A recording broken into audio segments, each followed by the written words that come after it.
رستو حضرت علی خلیفہ شو. حضرت علی خلیفہ شو، بی بی فاطمہ نا جوڑا وا د امیر المؤمنین بی بی انا جوڑا وا. حضرت عثمان دا حضرت علی انار راغسته دی چې بی بی فاطمه ته لار کې یو ملنګ پروت دی. ا ملنګ ورته وی علی ته چې دا انار مال راک ویواله ورته د سنالم د لیکینا دا انار سپین کا دانه ته وباسا مال لګي لګي خلک راکوه زنا جوړه چې دا خلاص شي وی خرم خلر علی پاکه ک بیا لار شي. اے علی کا دمره خدمت کوله شه ډیره خده کینا انار دی وړه ولولې نشم کوله کیناستو انار سپینولې شو لګي لګي ورکوا خلاص شو انار.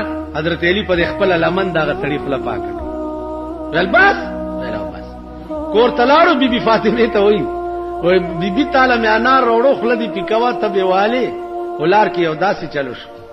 بی بی فاطمه وای الحمدلله خدای چې زما په نوم یو شعر اتلو استاد غریب خېټه کې پریو. ابراهیم ابن ادهم رحمت الله علیه